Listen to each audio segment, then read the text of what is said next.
the U.S. Senate, the House of Representatives, the 50 governors of the 50 states. These are their average ages, 62, 58, and 56. The average age an American becomes a grandparent, 47. So yeah, grandparents are running America. By the way, do you know the website?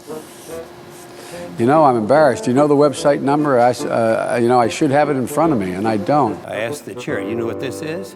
It's a snowball. Do you have a private email address? I don't email. No, you can have every email I've ever sent. I've never sent one. Grandparents run the United States because they're the ones running for office. A survey in this book reveals that only 11% of young people would even consider becoming a political candidate at some point in the future. Yet, there's this poll that says that only 20% of American millennials trust the government. So young people are dissatisfied but unwilling to run and fix it. I understand why. It's too expensive, it's too hostile, and you don't want that embarrassing Facebook photo to go viral. But not every young person is discouraged. What is that license plate? It reminds me to slow down. I am Jewell Jones, concerned citizen, lifelong resident of the city of Inkster, and I'm currently a state representative, the youngest ever elected to the Michigan House of Representatives and the youngest black lawmaker in the nation right now. How old are you now? I'm 22 and 6 months. And there's like 30,000 people in your district? No, we got about 85,000. 85,000, Yeah. Wow.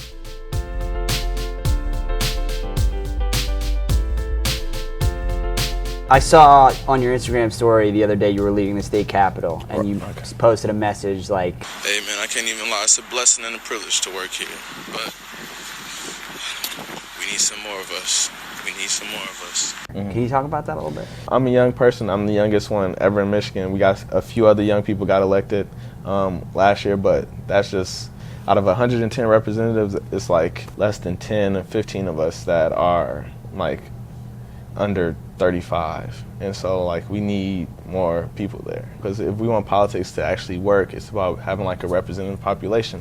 It's the same like issue with the police, it's about having like a representative police force of the community. So like just getting more people in politics that actually are from different backgrounds to make it diverse and make sure we can have like a very broad conversation. I think that's important. Were there specific problems that you saw in Inkster and sort of around this area that you wanted to address, that you have been able to address now? I think probably the biggest one was the issue with crime, so the public safety issue. Just this past summer, I actually graduated the academy. Now, like I put myself inside the police department. That's right, Jewell's an auxiliary police officer too. So former city councilman, current state legislator, member of law enforcement, and he's in the National Guard.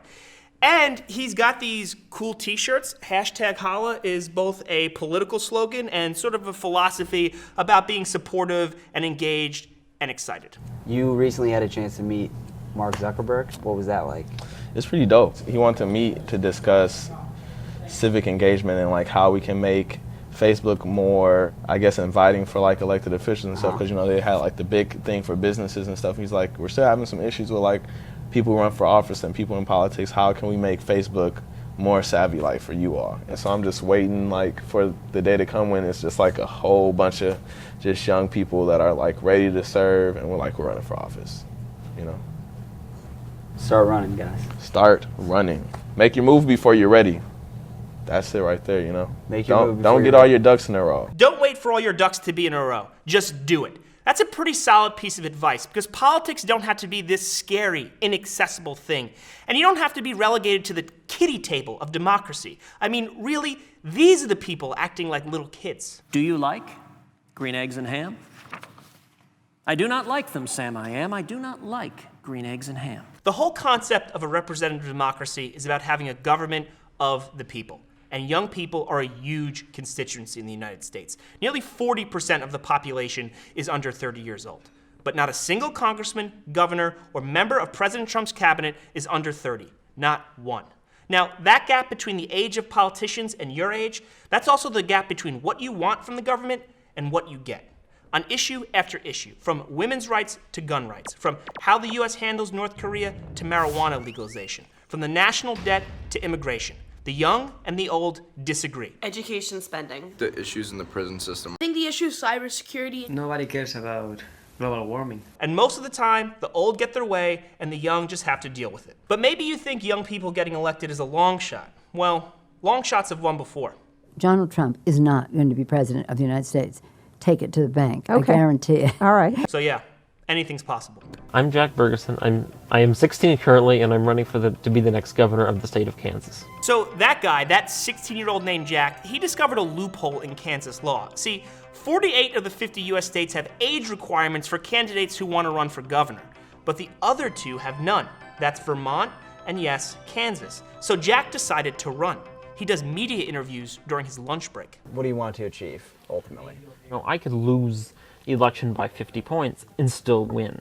If I get younger generation involved in politics, if I register, let's say 25,000 young people, that would be huge. Just a quick note here to clear up any confusion. This is a Jack on Jack interview. Our Jack is not running for office, but I support you, buddy. Politics isn't just for people who've had a long life behind them. It's for everyone to get involved. Not necessarily just run for office, but just be involved. As of mid-October, there are 18 candidates running for governor of Kansas, an election that will take place next year, in November 2018. And Jack is not the only teenager running. My name's Ethan Randallis. I'm 17 years old and I'm running for governor of Kansas. And you're in high school? Yeah. What grade? Senior. Why are you running for governor of Kansas? I think I can make a real change, and I think I can do some really good things for the state. You feel like you're being taken seriously as a candidate? Not yet. I think it's going to happen, though. I think soon enough it will, but not yet. What does it take to make people take you seriously? I think they need to get me into debate forums. I think they need to hear me speak, hear my ideas, and hear how I react to other people's. Look, I know these kids don't stand a chance in that election, but just being part of the process is important. And maybe they learn valuable lessons while running this time around that could be used to improve future bids for public office. I think that's what Jewell meant when he said, don't wait until all your ducks are in a row. Because learning to lose is a really important step to success, and it's good to get that out of the way when you're young.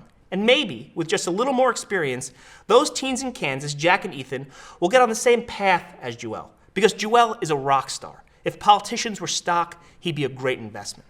He's already held 2 different elected offices, and he's become an important player in Michigan politics. And the secret to Jewell's success, he didn't wait. He didn't find an excuse. He just went for it. It's time to disrupt. Holla.